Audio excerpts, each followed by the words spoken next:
Coucou tout le monde, nous voilà pour une nouvelle vidéo pour vous parler du gesso. Donc pour toutes celles qui se demandent ce que c'est et à quoi ça pourrait servir, j'ai fait un petit test dans mon journal créatif pour vous illustrer en quoi ça peut être utile. Donc le gesso, comme vous voyez, c'est une forme d'enduit universel. C'est blanc, mais au magasin j'ai vu qu'il y en avait du noir, enfin a priori ça existe en plusieurs couleurs. Le plus classique c'est le blanc, celui que vous verrez dans la plupart des vidéos. Vous pouvez le trouver sous forme de tube comme celui-ci ou sous forme de pot, d'accord. Ça fonctionne un peu comme de la colle, un peu comme de la peinture. Ça s'étale au pinceau. Alors, ici je vais l'ouvrir pour vous montrer rapidement. Vous voyez, c'est assez liquide. Donc moi j'ai pris un tube parce que je l'avais vu dans une vidéo. C'est pas mal, mais par contre point négatif c'est qu'il ne faut pas appliquer directement sur votre carnet, enfin sur votre surface, sinon vous en mettez beaucoup d'un coup.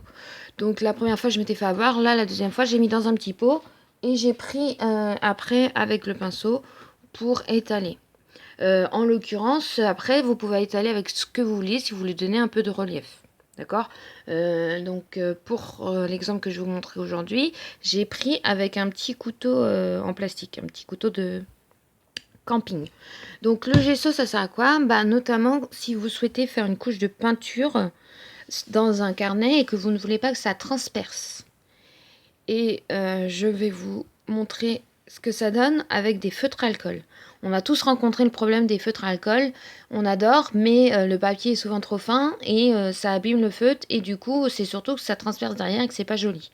Là, j'ai fait un test. Donc, comme vous voyez, ce carnet, c'est quand même un Leuchtturm 1917. Donc, avec un papier qui reste quand même fin. Donc, voilà ce que ça donne. Donc, j'ai passé une couche de gesso. J'en ai mis qu'une couche, hein, une seule couche, ça suffit. Ensuite, j'ai séché avec mon knit gun. Donc, pour ceux ou celles qui ne savent pas ce que c'est, il s'agit d'un pistolet chauffant. C'est le même principe qu'un sèche-cheveux, sauf que c'est rond. Vous le branchez à la prise et ça vous permet de pouvoir passer à la suite plus rapidement, tout simplement. Voilà. Et après, j'ai appliqué, comme vous voyez, alors on voit les petites rainures. Je vous ai dit, c'est parce que j'avais appliqué le gesso avec un couteau en plastique. Donc c'est les rainures des dents du couteau que vous voyez. Si vous voulez une surface lisse, vous pouvez l'appliquer au pinceau ou avec des couteaux de peinture, enfin avec tout ce que vous voulez. Voilà, moi je voulais faire un test.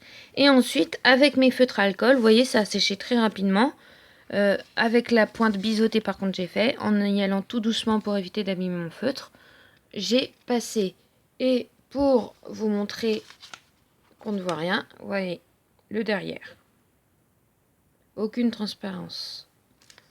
Alors, comme vous le voyez, le seul petit défaut, effectivement, ça imbibe la page, donc ça, surtout si vous chauffez à l'in-gun, ça peut gondoler un petit peu.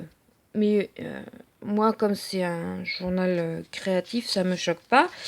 Si vous ne souhaitez pas que ça gondole, soit placez le heat-gun pas trop près du papier, soit vous laissez sécher naturellement. En temps de séchage, il faut compter, je ne sais pas, une demi-heure, peut-être moins, je ne sais pas trop.